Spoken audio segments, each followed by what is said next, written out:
The hot desert wind swept across the rocky hills of Afghanistan as Staff Sergeant Marcus Chen adjusted his rifle scope for the 100th time that morning. He lay perfectly still on the ridge, his ghillie suit blending him into the sandy rocks and sparse vegetation. Below him, the small village of Kandahar sat quietly in the valley, but Marcus knew better than to trust the calm. 3 days earlier, intelligence had confirmed that a high-value target was hiding in one of those mud brick houses. Ahmad Nazir, a Taliban commander responsible for dozens of roadside bomb attacks, had finally been tracked to this remote location. The mission was simple on paper. A 4-man SEAL team would move in under cover of darkness, capture or eliminate the target, and extract before dawn. Marcus had been assigned as the Overwatch sniper, positioned nearly a mile away on the ridge. His job was to provide cover and intelligence for the team below. Through his high-powered scope, he could see everything: every doorway, every window, every potential hiding spot where danger might emerge.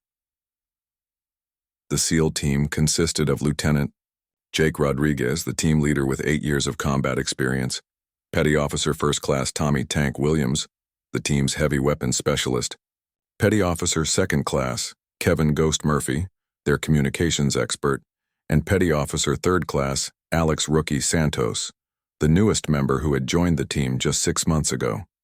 Marcus watched through his scope as the 4 SEALs moved like shadows through the village streets. Their movements were precise and coordinated, each man knowing exactly where the others were at all times. Rodriguez held up his fist, signaling the team to stop. Through his earpiece, Marcus heard the lieutenant's whispered voice. "Overwatch, this is Bravo 1. We're approaching the target building. Any movement?" Marcus scanned the area methodically. "Negative, Bravo 1. All quiet from up here. You're clear to proceed." The target building was a 2-story structure at the end of a narrow alley. Intelligence suggested Nazir was on the 2nd floor with minimal security. The plan was for Tank and Ghost to secure the ground floor while Rodriguez and Santos moved upstairs. As the team prepared to breach the building, Marcus noticed something that made his blood run cold.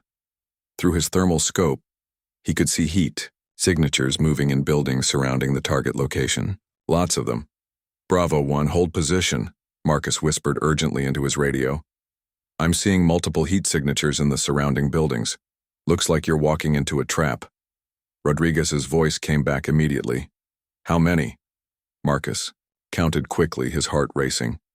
"At least 20, possibly more. They're positioned in a classic ambush formation around your target building." The intelligence had been wrong, or worse, compromised. This wasn't a simple capture mission anymore. The SEALs were about to walk into a carefully planned ambush with overwhelming numbers against them.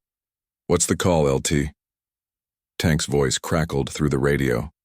Rodriguez was quiet for a moment, weighing their options. They could abort the mission and extract, but Nazir might disappear again, and who knew how many more soldiers would die from his roadside bombs.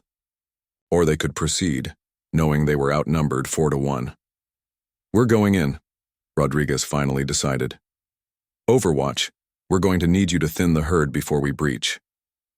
Marcus felt the familiar calm that came over him before engaging targets. His breathing slowed, his heartbeat steadied, and the world narrowed to what he could see through his scope. "Copy that, Bravo 1. Give me 30 seconds. Through his scope, Marcus identified the most dangerous positions first. 2 enemy fighters, with RPGs on a rooftop to the east. A machine gun nest in a 2nd-story window facing the alley. Several riflemen positioned behind walls and doorways. He squeezed the trigger. The first shot took out one of the RPG operators. Before the body hit the ground, Marcus had already shifted to his next target. The machine gunner dropped with his 2nd shot. The 3rd shot eliminated the 2nd RPG threat. 3 down, Marcus reported. "You've got a cleaner approach now, but there are still plenty more waiting." The SEAL team moved swiftly toward the target building. As soon as they reached the door, all hell broke loose. Muzzle flashes erupted from windows and doorways as the remaining ambush force opened fire. The narrow alley became a deadly funnel of bullets and shrapnel. Marcus worked his rifle like a precision instrument, picking off targets as fast as he could acquire them. Each shot was carefully placed, each target carefully chosen. He prioritized threats based on their danger to the SEAL team below.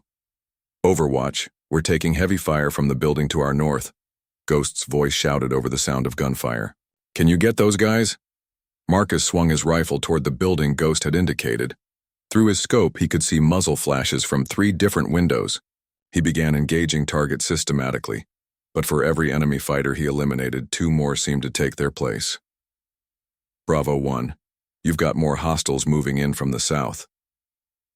Looks like reinforcements, Marcus reported as he spotted a group of armed men running toward the fight. How many? Rodriguez asked, his voice strained. 6, maybe 8. They'll be on your position in less than 2 minutes. The situation was deteriorating rapidly.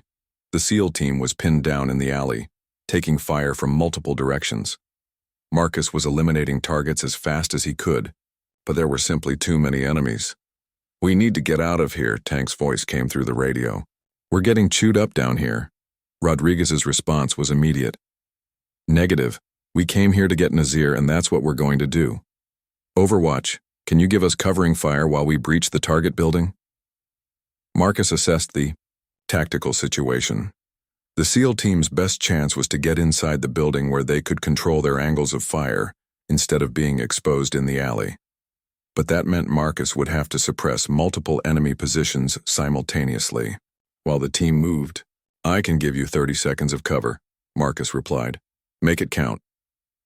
On my mark, Rodriguez said. 3, 2, 1, mark. Marcus began firing as rapidly as accuracy would allow, shifting between targets to keep the enemy fighters' heads down. Through his scope, he watched the SEAL team sprint across the deadly alley and disappear into the target building. The real fight was just beginning. Inside the target building, the 4 SEALs found themselves in a nightmare scenario.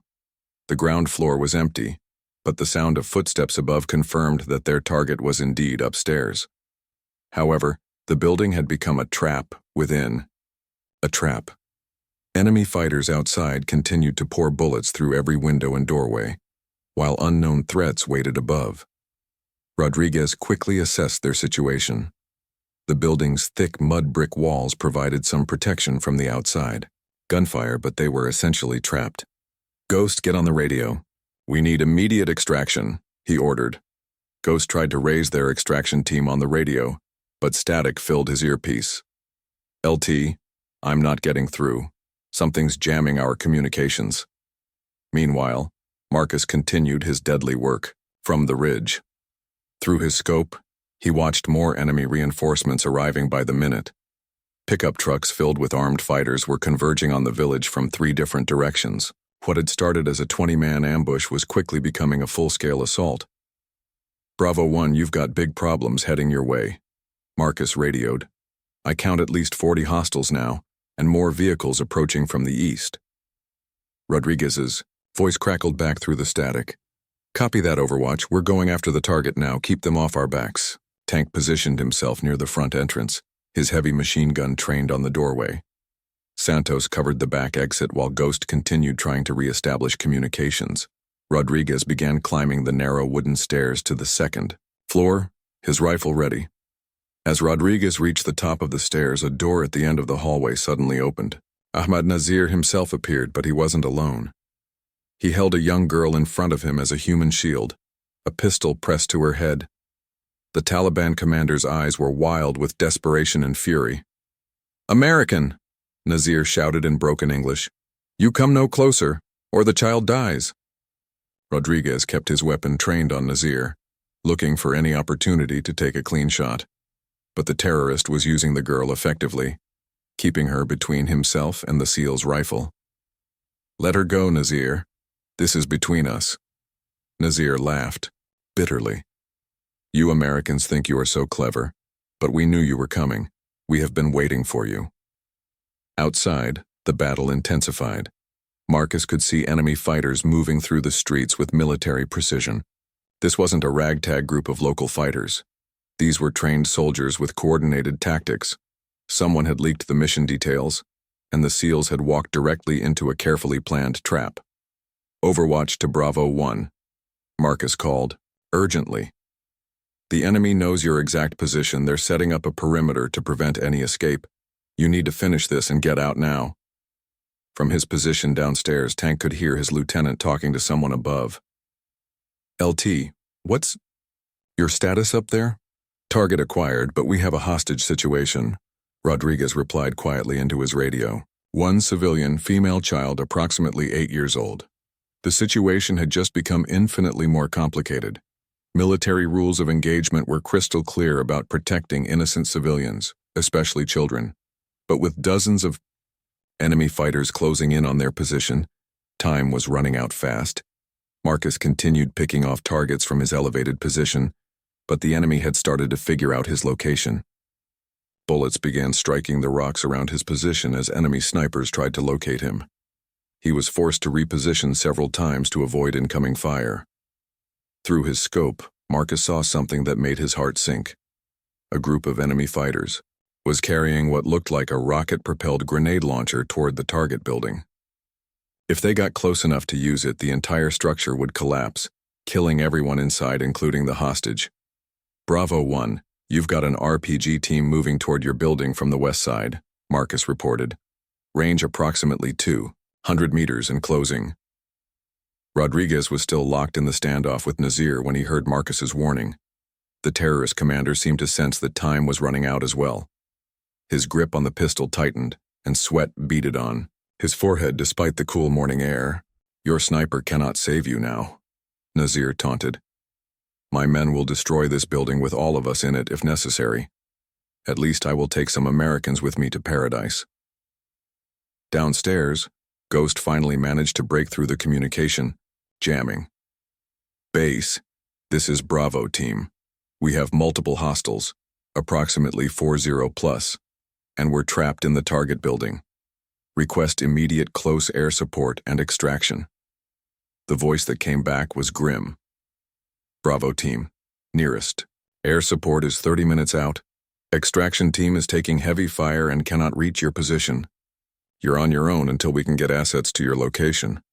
30 minutes might as well have been 30 hours.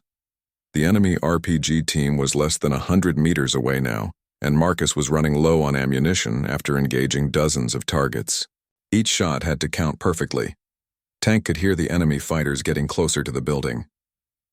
"LT, they're about to breach the ground floor. We need to move now."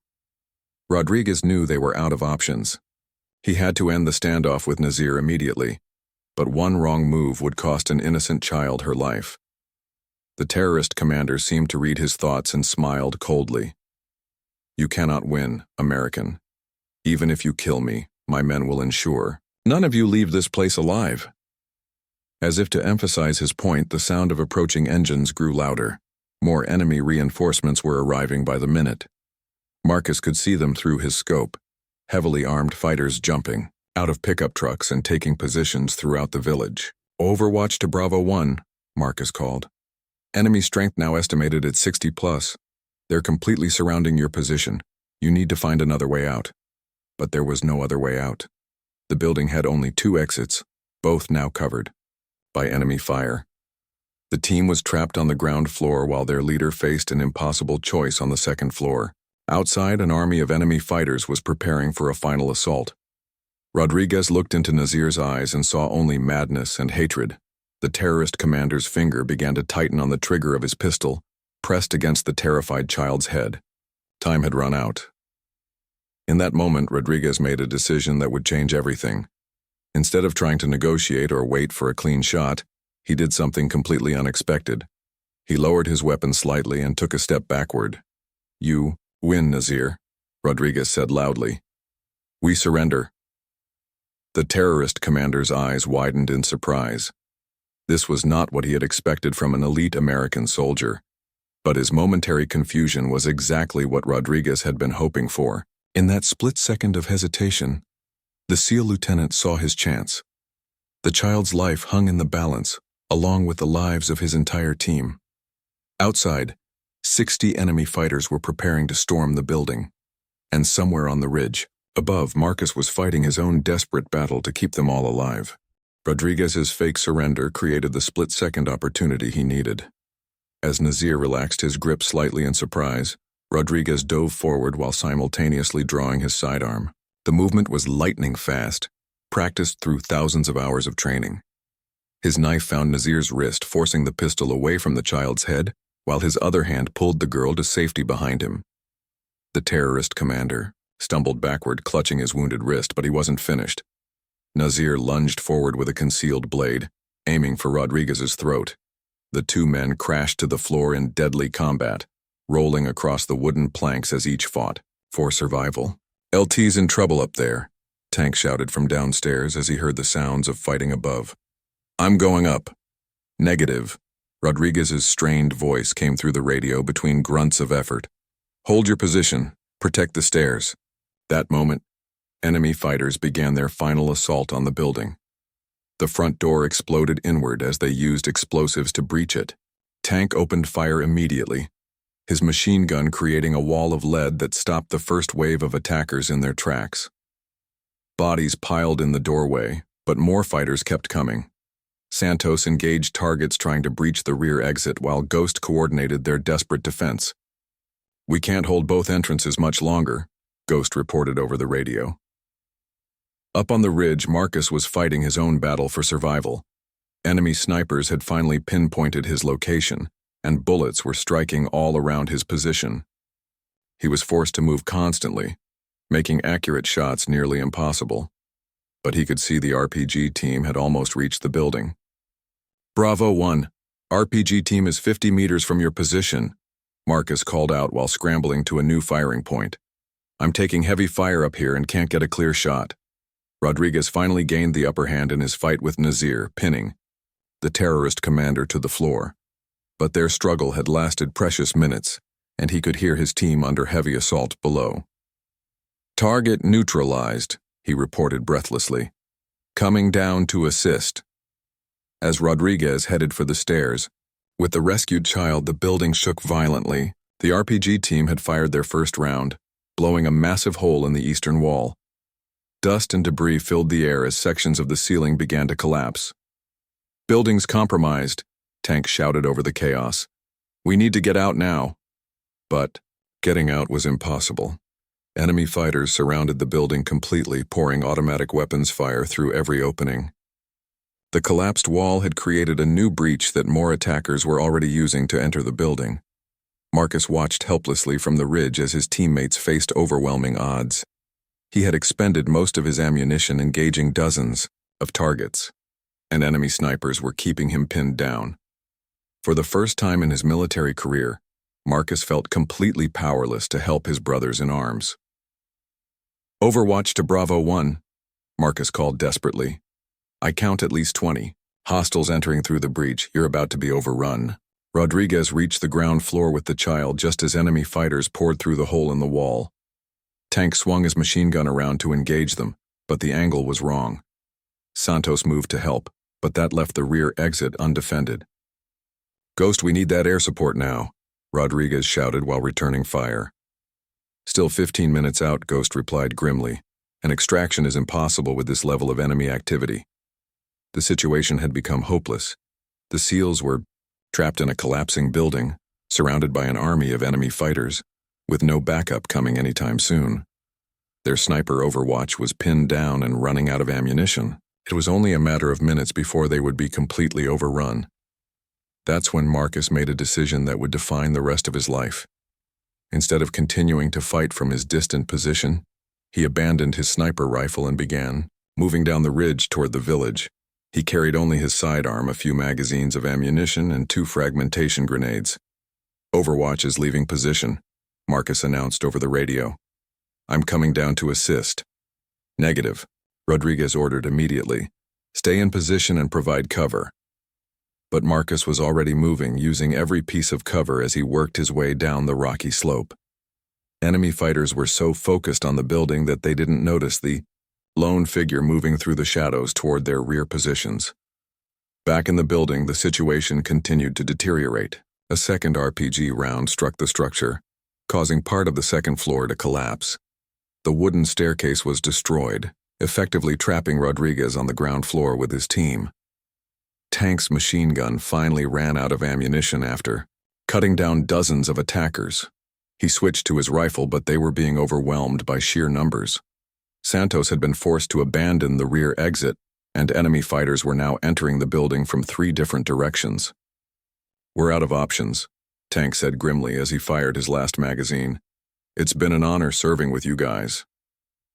Rodriguez looked at his men, these warriors who had followed him into hell without question. The rescued child was huddled behind some debris, terrified but alive. At least they had accomplished part of their mission by eliminating Nazir and saving an innocent life. "If this is how it ends, we go down fighting," Rodriguez declared. "For the teams." "For the teams," his men echoed. They prepared for their final stand as enemy fighters closed in from all sides. That's when they heard something unexpected, gunfire from outside but not directed at them. Enemy fighters who had been about to breach their positions suddenly turned to face some new threat. Marcus had reached the village perimeter and was systematically attacking the enemy positions from behind. His approach was silent and deadly, using his sidearm and combat knife to eliminate sentries without raising an alarm. But he knew stealth wouldn't last long. When he reached the first enemy strongpoint, Marcus pulled the pin on one of his grenades and tossed it into the building, where 6 fighters were positioned. The explosion killed 3 instantly and wounded the others, creating chaos in their ranks. "What's happening out there?" Rodriguez asked as the enemy fire on their position suddenly decreased. Through a crack in the wall, Ghost could see muzzle flashes in the buildings behind the enemy lines. "Someone's attacking them from the rear. Maybe our extraction team made it through." But Marcus knew his one-man assault wouldn't last long. He had the element of surprise for now, but once the enemy realized what was happening, they would turn their overwhelming numbers against him. He had to make every second count. Moving like a ghost through the village streets, Marcus eliminated target after target with precision shots from his pistol. His years of training had prepared him for exactly this type of close-quarters combat. But nothing had prepared him for the emotional weight of potentially sacrificing himself to save his teammates. As he cleared another enemy position, Marcus's radio crackled with Rodriguez's voice. "Overwatch. What's your status?" Marcus ducked behind a wall as enemy bullets struck the stones around him. They had finally figured out where the attacks were coming from, and dozens of fighters were now hunting for him in the narrow streets.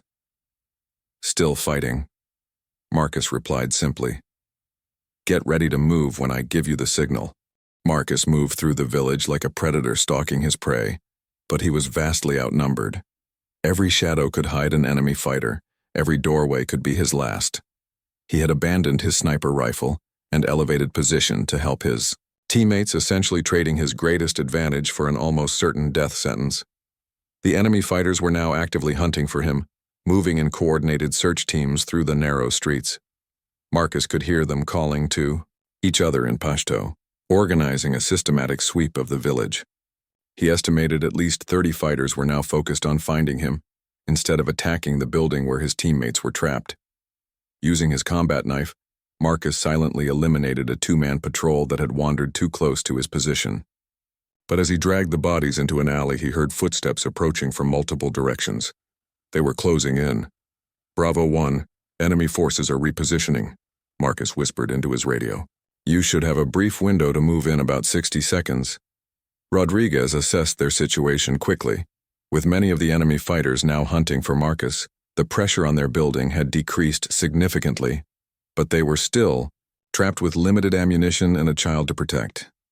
"Overwatch, we need an extraction route," Rodriguez replied. "Can you clear a path to the north side of the village?" Marcus checked his remaining ammunition, 3 magazines for his pistol and 1 fragmentation grenade. Against 30-plus enemy fighters it wasn't much, but he had to try. "I'll do what I can," Marcus responded. "Be ready to move fast when I create a distraction." Moving carefully through the village, Marcus identified the enemy's new positions. They had set up checkpoints at every major intersection and placed snipers on several rooftops. Getting his teammates out would require eliminating multiple well-positioned targets with limited resources. Marcus decided to use the village's layout to his advantage. The narrow streets and tight alleyways that had trapped his teammates could also work against the enemy. He began moving toward the northern edge of the village, where several enemy fighters were positioned between his teammates and potential safety. The first checkpoint consisted of 4 fighters with automatic rifles, positioned behind a stone wall. Marcus approached from their blind spot, moving silently across a rooftop above them. His first shot dropped one fighter before the others even realized they were under attack. His second and third shots eliminated the remaining threats before they could return fire, but the gunshots had alerted every enemy fighter in the area. Shouts erupted from multiple directions as they converged on Marcus's position. He had perhaps 30 seconds before they surrounded him completely. Moving quickly, Marcus sprinted across the village's main street to reach the second checkpoint. 5 fighters were positioned in a building overlooking the northern approach. As Marcus approached the structure, automatic weapons fire erupted from the windows above. Bullets struck the ground around his feet as he dove for cover behind an abandoned cart. The enemy fighters had him pinned down with crossfire from the second-story windows. Marcus realized he was trapped in the open with nowhere to run. That's when he made another desperate decision. Instead of trying to fight his way out, Marcus pulled his last fragmentation grenade and calculated the throw carefully. He needed to eliminate the threat above while creating enough chaos to cover his teammates' escape. The grenade sailed through one of the second-story windows and exploded. With devastating effect, the blast killed 3 fighters instantly and wounded the others, but it also attracted every remaining enemy fighter to Marcus's location. "Now!" Marcus shouted into his radio. "Northern route is clear. Move now." Rodriguez didn't hesitate. "Ghost, Tank Santos, we're moving north. Stay low and follow my lead." He scooped up the rescued child and led his team out of the collapsed building.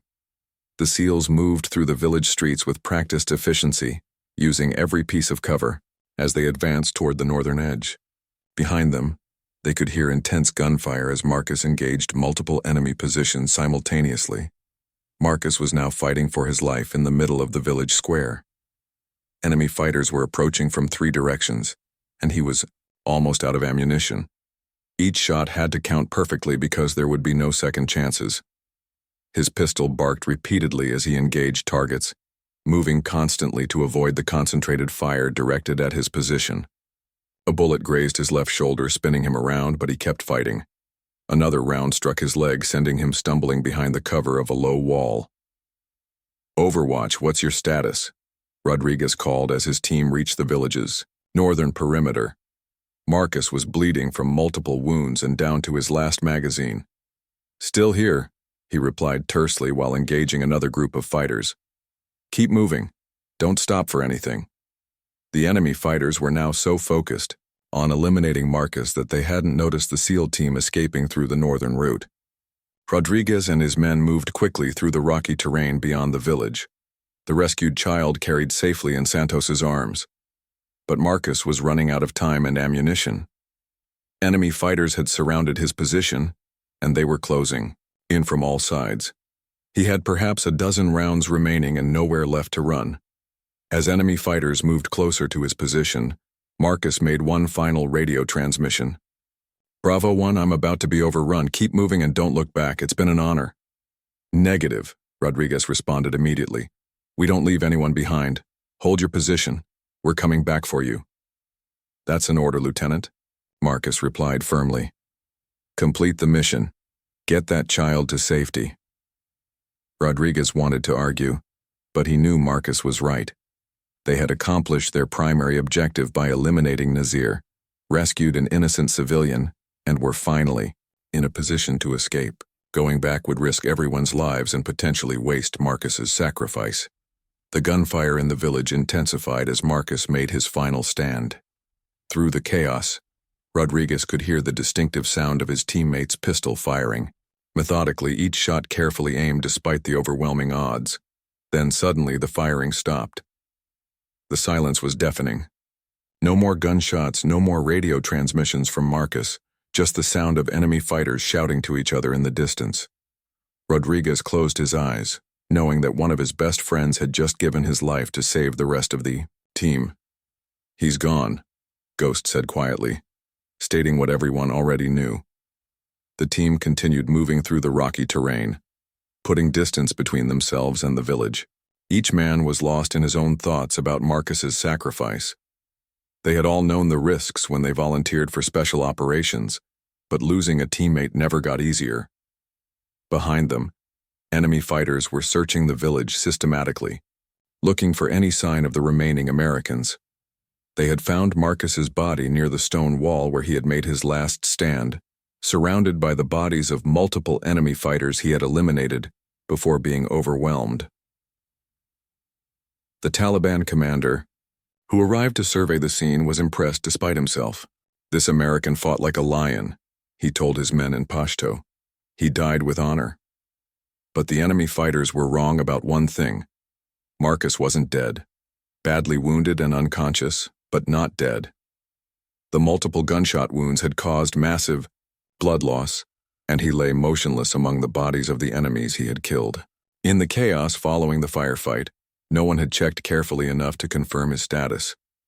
As the sun began to set over the Afghan mountains, Marcus lay bleeding in the village square while his teammates moved toward their extraction point, believing they had lost him forever. The most dangerous part of their mission was still ahead, and none of them knew that their sniper was still alive, fighting for survival in enemy territory. Marcus drifted in and out of consciousness as darkness settled over the village. His body had gone into shock from blood loss, which ironically may have saved his life by slowing his heart rate and reducing bleeding. He lay motionless among the bodies of enemy fighters, his shallow breathing barely detectable. The Taliban forces had assumed he was dead and focused their attention on pursuing the escaped SEAL team. Search parties spread out across the mountainous terrain, using trucks and motorcycles to cover ground quickly. They were determined not to let the Americans escape after the devastating losses they had suffered. Meanwhile, Rodriguez and his team had reached a rocky outcropping about 3 miles north of the village. The rescued child was exhausted but unharmed, and they had established radio contact with their extraction team. "Base, this is Bravo 1, Rodriguez reported. "Target eliminated, 1 civilian rescued, but we lost our overwatch. Request immediate extraction at coordinates I'm transmitting now." The voice that came back was grim. "Bravo 1, we have enemy vehicles searching the entire area. Extraction is going to be extremely dangerous. Can you hold position until dawn?" Rodriguez looked at his men. They were low on ammunition, exhausted and carrying a child through hostile territory. But they were also well-trained professionals who understood the realities of their situation. "We'll hold position," Rodriguez confirmed. "But be advised, enemy forces are actively pursuing us with significant numbers." Back in the village, Marcus slowly regained consciousness as the pain from his wounds became unbearable. He had been shot 3 times, once in the shoulder, once in the thigh, and once in the side. The side wound was the most serious, possibly involving internal organs. Moving carefully to avoid detection, Marcus assessed his situation. Enemy fighters were still present in the village, though most had left to join the search. He could hear voices from several buildings and sea guards posted at key locations. His radio had been destroyed by a bullet, so he had no way to contact his team. Marcus knew he had to move. Staying in the square meant certain death when the enemy forces returned.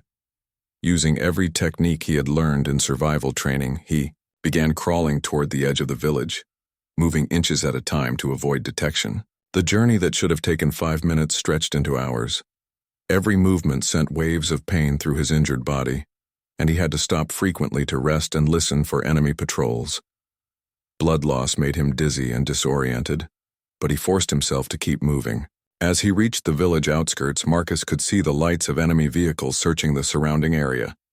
They were using systematic search patterns, gradually expanding their perimeter. He realized his teammates were in serious danger. Finding a small cave in the rocky hillside, Marcus took shelter and tried to think clearly despite his injuries. He had no radio, no medical supplies, and limited mobility. But he was still alive, and he still had his sidearm with a few rounds remaining. Throughout the night, Marcus watched enemy search teams pass his hiding spot multiple times. They were getting closer to discovering his teammates' position with each sweep. He could see their lights moving across the rocks where Rodriguez and his team were hiding. Near dawn, Marcus spotted something that made his blood run cold.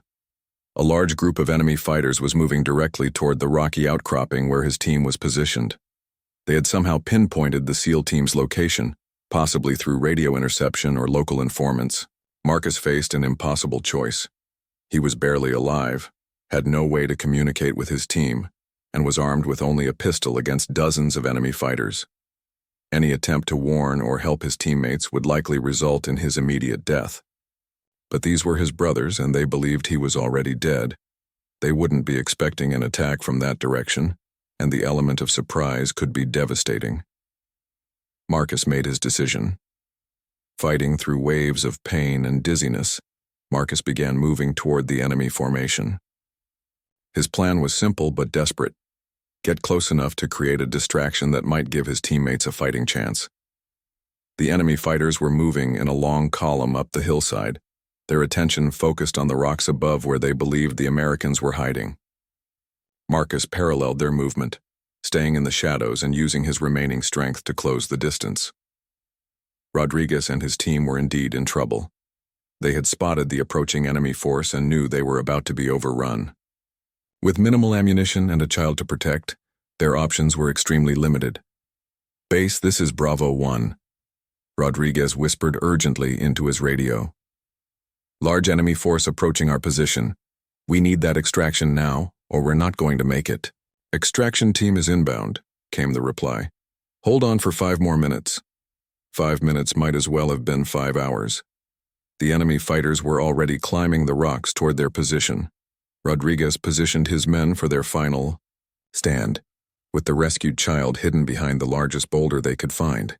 That's when the impossible happened. Gunfire erupted from the enemy's rear, throwing their advance into chaos. Marcus had reached an optimal firing position and opened fire.